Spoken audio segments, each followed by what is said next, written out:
This is Dubai 92, and this week we've already announced that Snow Patrol and Jamiroquai are headlining the first and second night of the Emirates Airline Dubai Jazz Festival, presented by Mastercard, the legends there. You ready to find out who is headlining the closing night? Let's do this.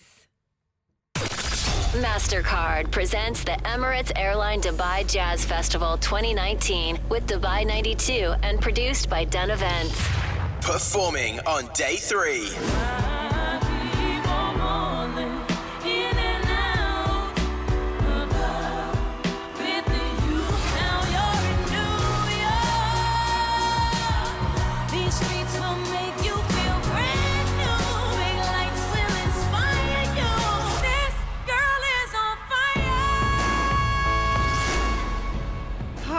Yes! So exciting! Dun Events and Dubai 92 are bringing Alicia Keys for the closing night of the Emirates Airline Dubai Jazz Festival Friday, February 22nd at our favourite venue, the Dubai Media City Amphitheatre. Best venue in the UAE. You can get your tickets DubaiJazzFest.com and Virgin Megastores. Alicia Keys joins us on the phone now. Hello! Babe, we are so excited for you. Everyone else is great, but you, babe, we can't wait. Oh, man, and it's been a little while since I've been in Dubai, so I'm very, very excited to come back. And, you know, it's just so much to share and so much to do. I love, you know, performing more than ever now than ever before. I just feel like I'm on my A game, so I'm ready. Since you were last in this part of the world, compared to like what we've done the last 5 years, I feel like you've done like a million and one things. You are everywhere. You're doing so much. What's your secret to staying motivated? Thank you very much. What's my secret to staying motivated? You know, my secret is that whatever it is that I do, I have to feel the resounding yes. So I say that because a really amazing woman named Oprah told me one day, you know what the resounding yes feels like. And I had never thought about it before, but if you think about it, like you do in your life, know when something feels so right for you that you just have to do it no matter what, and you feel like a resounding yes. Not, well, I guess it's like, you know. And so I feel like when I know and I really feel that passion and I really in my blood and in my bones and all over it's like zinging and it's ringing, and I go for it and I do it, and I'm having so much fun because I love it and I'm excited for it, that's what keeps me just motivated and vibing and being able to operate from a spiritual place of, you know, truth. So I think that's what works for me, and that's why I'm just more bubbly than ever. And I imagine because Oprah is kind of like the world's mum, you don't want to let her down as well. There's that going on. You know, I'm like, wait, mommy said I have to resounding yes. I'm not feeling it, so I'm gonna have to say no. Hey, so what? You know, but honestly, that is another good one, like the power of actually saying no, which I think as women, and maybe as humans, I can't speak for my guys, but I think in a lot of ways we're not always encouraged to be clear with the things that we want to do and don't want to do. And as women, I find that we are often kind of like, you know, even taught from little girls to kind of please, and we tend to be the pleasers, and of course we're the caretakers just by nature. And so I think the power of also saying no is a very special thing that I learned recently, and that's, you know, just giving me more energy for the things that I want to say yes for. It's a good idea. It's a good idea. Like, we should, if this is advice that we're hearing via you, which has come from Oprah as well, I think we should take Absolutely. it. And take heed. I do love that about you. I really feel like you march to the beat of your own drum. Like you call your shots. And that's something that I really admire about you. You're always just on your A game, and it's always on like what you want to do. Yeah. I've never felt like it's something that you've been forced to do, and that's why your music is so beautiful, because we just connect with it. In saying that, what is left to achieve for you? Like, what's the next thing that you've got that resounding yes for? Oh my gosh, you know what? I just feel so blessed because I feel like I haven't even begun to do my greatest yet. And I feel like that's such a blessing because, you know, I've I feel proud that I haven't overexhausted myself in this world. You know, I've taken my time, and I'm always looking forward to creating something that's genuine and truthful and honest and real. And so I just feel like now I'm at the place where I have my ultimate clarity, I have my ultimate confidence, and I feel like at this time now I'm about to create the best I've ever created. So across the board. So there's actually a lot that I want to do. And I don't like talking about things before they're like, you know, fully baked. So I won't do the whole thing and say there's this, there's this. But just know that there are really exciting projects that I'm working on the horizon. And the most important one is music, because I'm so excited for you to hear, new music from me, which is just, ooh. Yeah, girl.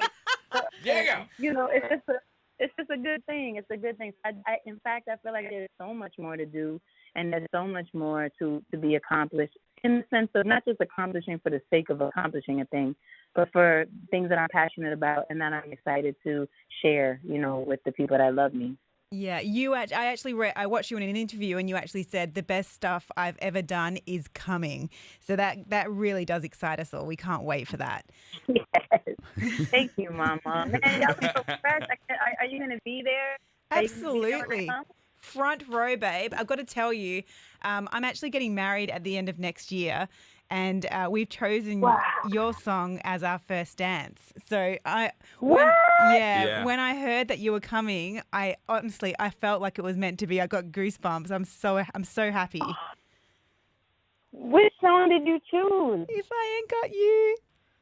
Oh my God! Okay, so does this mean that we're gonna need a dedication moment at the show? I feel like we might need a dedication. Oh, honestly, that would be amazing. It'll be like when you did it in Times Square. Remember that performance? I'm sure you remember that performance. That would be like the best. There at Times Square? No, but I've been there on the internet. on YouTube. Cool. That's good too. That works.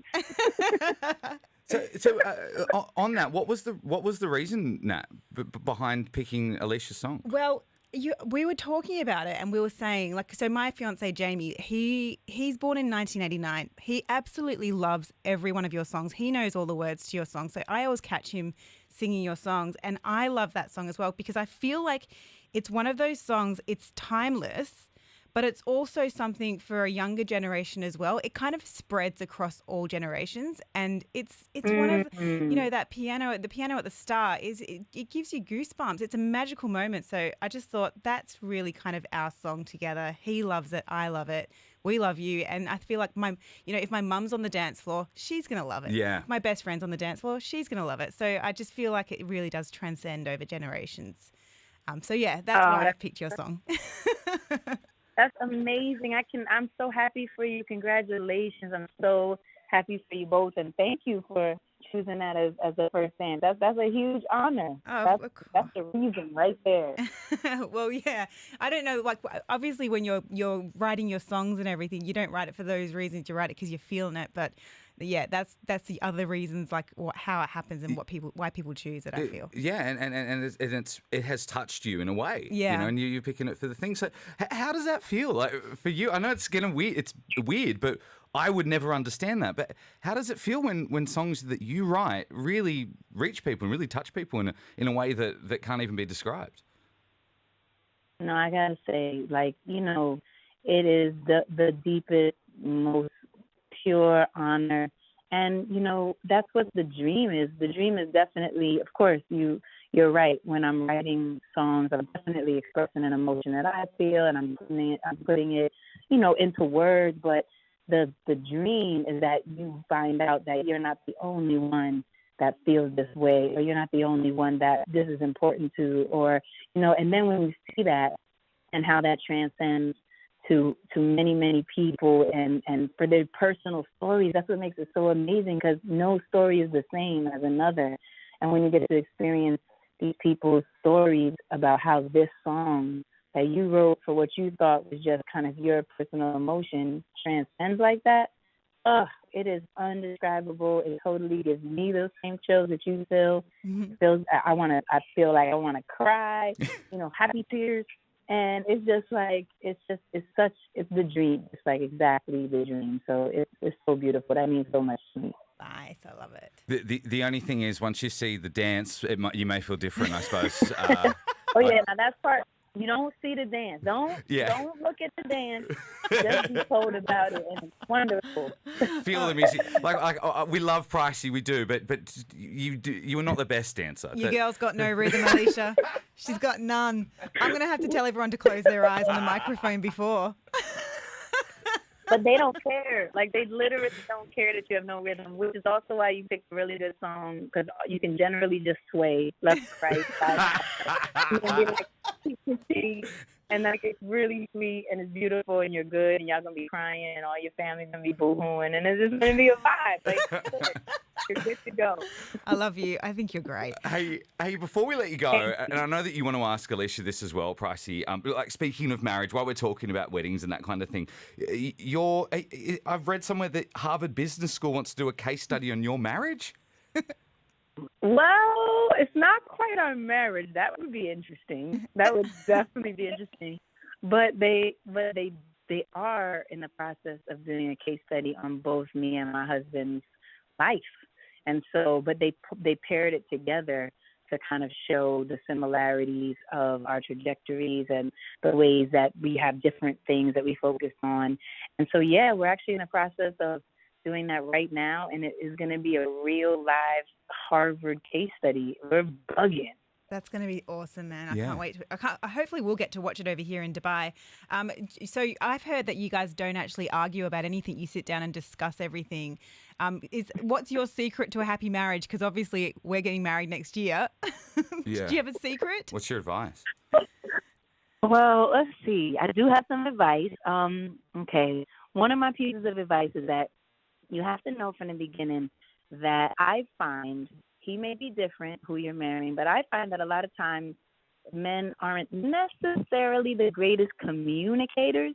And so you have to kind of really be patient and take your time, knowing that maybe they're feeling a type of way, but they're not wanting to say it, to really like bring it out of them. Like, hey, I'm noticing that you might be feeling something. Is it something we should talk about, or do you want to build on it? Or, and I find that when that's really an approach that we both take, and it really makes it feel better, because I think a lot of times naturally you feel uncomfortable about expressing the way that you might feel embarrassed, or you might feel just kind of frustrated, or you just literally might feel jealous, or whatever you may be feeling, you don't always want to put that on your sleeve. Like, I feel like a crazy person. So I think to help people express themselves as couples, help each other express themselves and not be jumping down each other's throat, and just kind of listening and taking it in and sharing your perspective, it really helps and it lifts so much, and it's such a beautiful thing. So that's one. The other thing I would definitely say is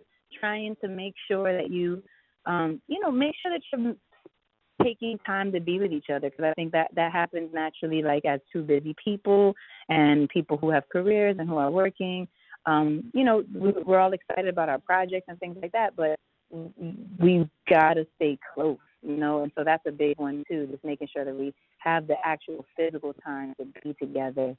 And especially we have kids now, so that's another layer, so that's a big one. And then just have fun, man. Like, do things that are crazy and spontaneous and have fun, because the world is just nuts and we got enough stuff to worry about. So I think to just really do silly, fun things that are just crazy, it really just keeps life, fun, and that's important too. Oh, yeah. That's my advice. I love it. My 3 pieces. You're the best. Jeez, that's pretty good advice.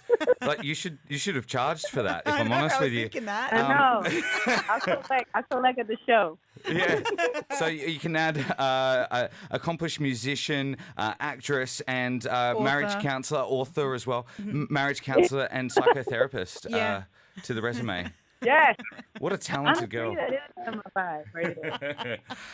Alicia Keys, you've been so generous with us. Thank you so much for chatting with us. We're really excited to see you, hear your new music, and see the new show as well on the final night of the Emirates Airline Dubai Jazz Festival, Feb 22nd. It's going to come around real fast. The weather's going to be beautiful here. Yes. We can't wait to welcome you back to Dubai.